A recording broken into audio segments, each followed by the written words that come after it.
कहते हैं कि दुनिया में मन सबसे ज्यादा शक्तिशाली चीज होती है।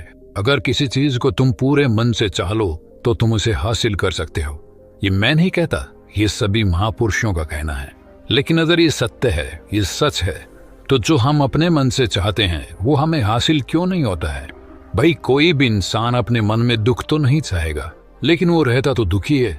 हर इंसान अपने मन से तो कामयाब होना चाहता है, खूब पैसा कमाना चाहता है, लेकिन फिर भी वो कामयाब नहीं होता। भला ऐसा दुनिया में कौन इंसान होगा जो अपने मन में ये चाहेगा कि मैं नाकामयाब रहूं या मैं पैसा ना कमाऊं? सोचने की बात है। तो इसमें दो चीजें निकल के सामने आती हैं। या तो वो महापुरुष गलत थे जिन्होंने ये बात बोली कि मन से चाही हुई चीज हासिल हो जाती है, या फिर हम गलत हैं। आज की कहानी जो मैं आपको सुनाने वाला हूं उसमें आपको एक ऐसा मंत्र मिलेगा। उसे समझने के बाद आपको एक ऐसा मंत्र पता चलेगा जिससे आप ये समझ पाएंगे कि अपने मन से कोई भी चीज कैसे करवाई जाती है, मन में किसी भी बात का बीज कैसे बोया जाता है। ये इस कहानी से आपको अच्छी तरह से समझ में आ जाएगा, और इससे आप ये भी समझ पाएंगे कि आकर्षण का नियम, लॉ ऑफ अट्रैक्शन, कैसे काम करता है।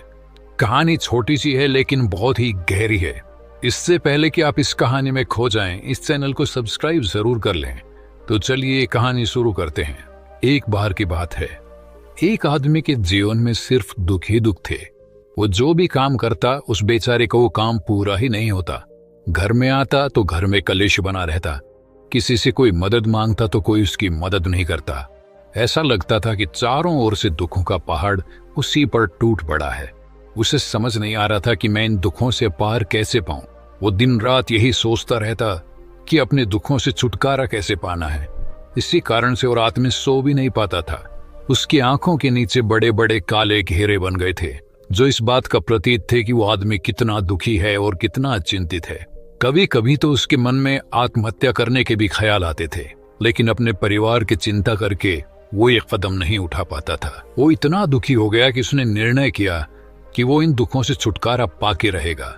इसके लिए चाहे उसे कितनी भी मेहनत करनी पड़े, कुछ भी करना पड़े, चाहे अंगारों पे चलना पड़े, लेकिन इन दुखों से छुटकारा हासिल करके रहेगा।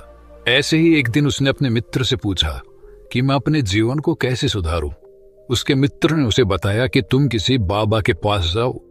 बाबाओं के पास ऐसा मंत्र होता है जिससे सारे दुख मिट जाते हैं, जीवन खुशियों से भर जाता है और धन संपदा भी हासिल हो जाती है।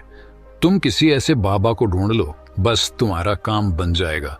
उस आदमी के मन में ये बात पूरी तरह से पक्की बैठ गई कि कोई बाबा ही मेरा दुख दूर कर सकता है, और इसीलिए उसे किसी भी बाबा के बारे में पता चलता तो वो उस बाबा के पास पहुंच जाता। वो उस बाबा को अपनी समस्या बताता और उससे उसका समाधान पूछता और कहता कि बाबा, मैं कुछ भी करने के लिए तैयार हूं, लेकिन मेरी इन समस्याओं से मुझे छुटकारा दिला दीजिए। आप जो कहेंगे मैं वो करूंगा, लेकिन मेरे जीवन को सुधार दीजिए। बाबा उसे कुछ टोने टोट के बता देते थे करने के लिए, और बदले में दान दक्षिणा ले लेते थे कि ये टोना टोटका करने के बाद तुम्हारे घर में सुख शांति बनी रहेगी, बस इस टोटके को पूरी विधि के साथ करना। वो आदमी घर लौटकर पूरी विधि के साथ टोने टोटके करने लगा, लेकिन बहुत टोने टोटके करने के बाद भी उसके जीवन में कुछ बदलाव नहीं आया। इसके विपरीत उसका जीवन और ज्यादा दुखी हो गया। जो भी बाबा उसे टोना टोटका देता था वो बदले में उससे दान दक्षिणा लेता था, जिससे उसका धन भी धीरे धीरे खत्म हो रहा था। इससे उसके जीवन में दुख और ज्यादा बढ़ गए। तब उसे लगा कि बाबाओं के पास जाने से तो मेरे जीवन में दुख कम होने की बजाय बढ़ते ही जा रहे, तो मुझे क्या करना चाहिए? बाबाओं के पास जाऊं या ना जाऊं? फिर एक दिन एक आदमी ने उसे बताया कि तुम अपने घर में किसी पंडित को बुलाकर हवन करवा लो। हवन होगा, घर शुद्ध हो जाएगा। कोई भी बुरी ऊर्जा होगी घर में तो वो घर से बाहर चली जाएगी।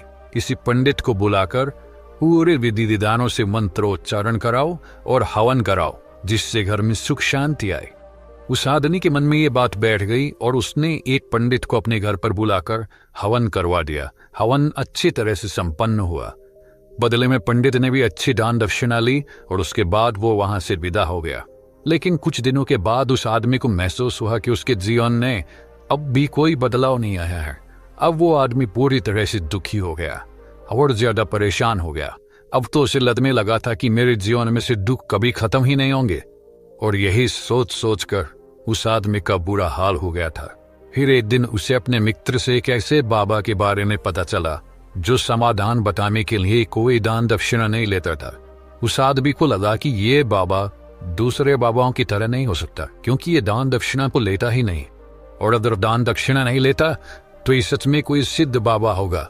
और यही सोचकर वो उस बाबा के पास पहुंच जाता है। जब वो आदमी वहां पर पहुंचता है तो वो बाबा ध्यान में बैठे हुए थे। ये देखकर वो आदमी वहीं पर चुपचाप बैठकर ध्यान से बाहर आने का उनका इंतजार करने लगा। थोड़ी देर बाद बाबा ने आंखें खोली तो सामने एक दुखी और परेशान युवक को बैठे देखा। रोज की आंखों के नीचे काले घेरे देखते ही समझ गया कि ये आदमी अपने जीवन से कितना परेशान है। उसे संबोधित करते हुए बाबा ने पूछा कि बच्चा, क्या चाहते हो? बाबा के पास क्या लेने आए हो? उस आदमी ने कहा कि बाबा, मैं अपने जीवन से बहुत परेशान हूं। मैंने इन दुखों को दूर करने के लिए बहुत सारे रास्ते अपनाए। हर वो तरकीब करके देखी जो किसी बाबा ने मुझे बताई। हर वो काम किया जो किसी भी इंसान ने मुझसे करने को कहा, लेकिन मेरे जीवन में दुखों ने कोई कमी नहीं लाई। बाबा, इसके विपरीत मेरे जीवन में दुखों में बढ़ोतरी हो गई। मुझे समझ नहीं आ रहा है कि मैं क्या करूं। कभी कभी तो मैं आत्महत्या करने की सोचता हूं, लेकिन अपने परिवार की सोचकर मैं ये कदम नहीं उठा पाता। मैंने आपके बारे में बहुत सुना है बाबा, और मैं बहुत उम्मीद के साथ आपके पास आया हूं। कृपया करके मुझे कोई ऐसा मार्ग बताएं जिससे मुझे अपने दुखों से छुटकारा मिल जाए। मैं अपने दुखों से छुटकारा पाने के लिए कुछ भी करने को तैयार हूं। आप मुझे कोई भी रास्ता बताएं, चाहे वो रास्ता कितना भी कठिन क्यों ना हो, मैं उसको पार करके रहूंगा। बाबा ने महसूस किया कि आदमी तो सच में बहुत परेशान है। बाबा ने उसकी बात सुनकर कहा कि बच्चा, दुखों को दूर करने के लिए मंत्र ऐसे ही नहीं मिलते। मंत्र पाने के लिए कुछ करना पड़ता है। तुम कुछ कर सकते हो? ये सुनकर पहले तो उस आदमी ने सोचा कि ये बाबा भी मुझसे दान दक्षिणा ही मांगेंगे, लेकिन और कोई रास्ता ना पाकर उस आदमी ने कहा कि बाबा, आपको जितनी भी दान दक्षिणा चाहिए मैं देने के लिए तैयार हूं, लेकिन आपका मंत्र सच्चा होना चाहिए, वो पूरा होना चाहिए, उसका फल मुझे मिलना चाहिए। उसके बाद मैं आपको जो भी दान दक्षिणा लेना चाहते हो वो दे दूंगा। बाबा ने कहा कि दान दक्षिणा तो बहुत छोटी सी चीज है, मुझे वो नहीं चाहिए। इस पर वो आदमी सोच विचार करके बोला, तो बाबा, मैं अंगारों पे भी चलने के लिए तैयार हूं, आप मुझे बस आज्ञा दीजिए। बाबा ने कहा कि अंगारों पे चलने वाली छोटी चीज मैं तुमसे नहीं कराने वाला। मैं जो तुमसे कराने वाला हूं वो बहुत कठिन मंत्र है, उसे पूरा कर पाओगे? बाबा ने कहा कि बाबा, आप मुझे बताइए तो सही, मुझे करना क्या होगा, मैं कुछ भी करने को तैयार हूं।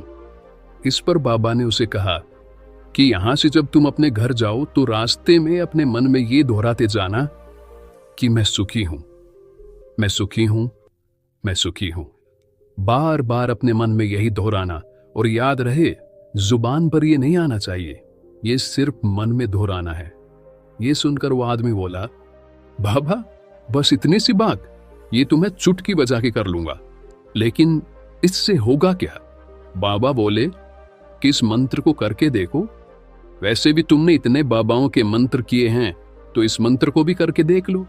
उस आदमी ने सोचा कि बाबा कुछ दान दक्षिणा तो ले नहीं रहे, और छोटा सा मंत्र है, इसे तो मैं कर ही लूंगा। वो बोला, ठीक है बाबा, मैं ये मंत्र जरूर करूंगा।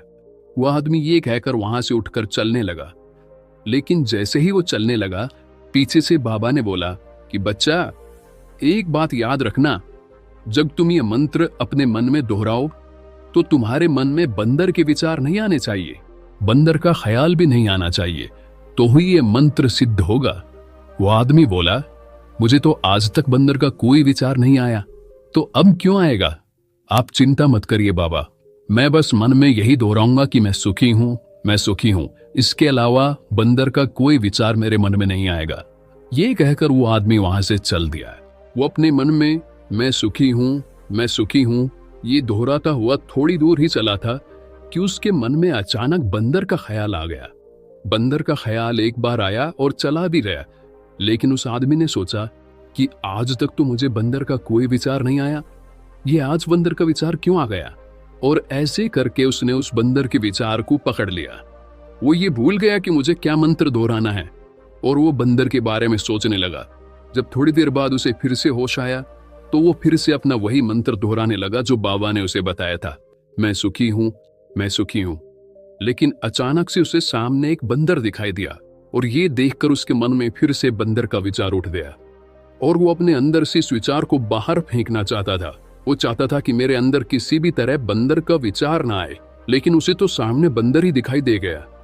ऐसे ही जद्दोजहद करते करते वो घर पे पहुंचा और घर पे पहुंचने के बाद अपनी पत्नी को कहा कि हे बंदरिया, मुझे खाने में बंदर परोस दो। और जब उसे एहसास हुआ कि उसने क्या बोल दिया तो वो अपने बाल नोचने लगा।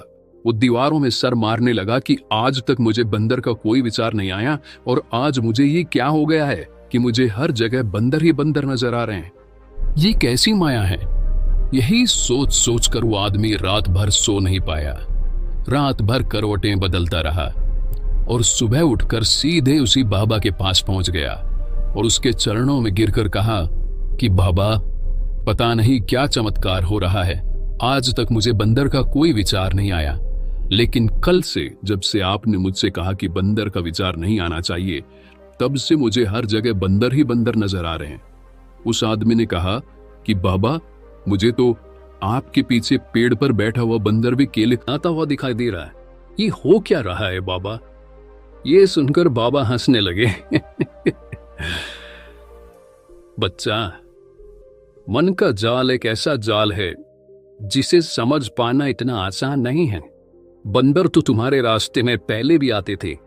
जब तुम मेरे पास आए थे तो इन्हीं पेड़ों पे ये बंदर घूम रहे थे, लेकिन तब तुम्हारे ध्यान में ये बंदर नहीं था। तब तुम्हारे ध्यान में सिर्फ अपने दुख थे। इसके बाद बाबा ने उसे बताया कि बच्चा, हम जिस चीज से भी दूर भागना चाहते हैं वही चीज हमारे मन में बहुत गहरे में प्रविष्ट हो जाती है। वो हमारे अंतर मन में समा जाती है। असल में हम जिस चीज से भी छुटकारा पाना चाहते हैं उससे छुटकारा इसीलिए पाना चाहते हैं कि वो हमारे साथ बहुत गहरे से जुड़ी हुई है, और हम जितना ही उससे छुटकारा पाना चाहते हैं वो उतनी ही गहरी हमारे मन में बैठती चली जाती है और आखिरकार वो हमारे अंतर मन में छा जाती है। ऊपर से तो हम चाहते हैं सुखी होना, कि मैं सुखी हूँ सुखी हूँ, हमारे होंठ भी यही बोलते रहते हैं, लेकिन हमारे मन में दुख समाये होते हैं। हमारे विचारों में, हमारे मन में हमें दुख ही दुख दिखाई देते हैं। इसीलिए अपनी जुबान से बार बार ये बोलने से कि मैं सुखी हूँ मैं सुखी हूँ, हम सुखी नहीं होंगे जब तक ये मंत्र हमारे अंतर मन में प्रविष्ट नहीं होगा। इस पर उस आदमी ने पूछा कि बाबा, लेकिन ये मंत्र हमारे अंतर मन में प्रविष्ट कैसे होगा? ये सुनकर बाबा ने कहा कि बच्चा, अपने दुखों से लड़ना बंद कर दो। जब तक तुम अपने दुखों को दूर करने की सोचते रहोगे तब तक वो दुख तुमसे चिपके रहेंगे, तब तक वो दुख तुम्हारे अंतर्मन पर अपना राज जमाए बैठे रहेंगे। और जिस दिन तुम उन दुखों के बारे में सोचना ही छोड़ दोगे, उन दुखों से छुटकारा ही नहीं पाना चाहोगे, उसी दिन से तुम्हारी जिंदगी से दुख गायब हो जाएंगे। क्योंकि किसी भी चीज से छुटकारा पाने के लिए हमें उस चीज के बारे में सोचना पड़ता है, और हम जितना ही उस चीज के बारे में सोचते हैं वो उतनी ही गहरी हमारे मन में प्रविष्ट होती चली जाती है। हम अधिकतर समय दुखों के बारे में ही सोचते हैं। हम यही सोचते हैं कि हमारे जीवन में दुख है और हमें इससे छुटकारा पाना है। इसी वजह से बार बार सोचने से वो दुख हमारे अंतर मन में प्रविष्ट हो जाते हैं और हमें एहसास भी नहीं होता। इसीलिए अगर तुम दुखों से छुटकारा पाना चाहते हो तो दुखों से छुटकारा पाने के बारे में सोचना छोड़ दो, तुम्हें दुखों से छुटकारा मिल जाएगा। अक्सर आदमी धूम्रपान छोड़ना चाहता है, शराब छोड़ना चाहता है, सुबह अपने आप से वादा करता है कि मैं कोई भी गलत काम नहीं करूंगा, लेकिन शाम को जब लौटता है तो नशे में चूर होकर लौटता है। ऐसा क्यों होता है कि जो हम सोच रहे हैं वो पूरा कर ही नहीं पा रहे हैं? असल में हम उस चीज को बहुत ज्यादा तवज्जो दे रहे हैं, उस चीज को बहुत ज्यादा अहमियत दे रहे हैं। जब भी हम उस चीज को छोड़ने के बारे में सोचते हैं तो हम उसकी इम्पोर्टेंस यानी कि विशेषता और ज्यादा बढ़ा देते हैं। हमारा मन उस चीज के बारे में जितना ज्यादा सोचेगा, शराब या धूम्रपान छोड़ने के बारे में जितना ज्यादा सोचेगा, हमारा मन उतना ही उस चीज के पीछे ज्यादा भागेगा हमें उस चीज से लड़ना नहीं है, बल्कि बिना सोचे गुजर जाना है। और अगर इस मंत्र को हम समझ लेते हैं तो हम अपने जीवन में जो भी पाना चाहते हैं उसे अपने अंतर्मन में डाल सकते हैं। और एक बार वो लक्ष्य हमारे अंतर्मन में बैठ जाता है तो फिर सफलता पाने में कोई समस्या नहीं आती, कोई दिक्कत नहीं आती। तो दोस्तों, कैसी लगी आपको ये कहानी कमेंट सेक्शन में जरूर बताएं, और अच्छी लगी तो इस चैनल को सब्सक्राइब करना ना भूलें। तो मिलते हैं अगली कहानी में, तब तक के लिए अपना ख्याल रखें।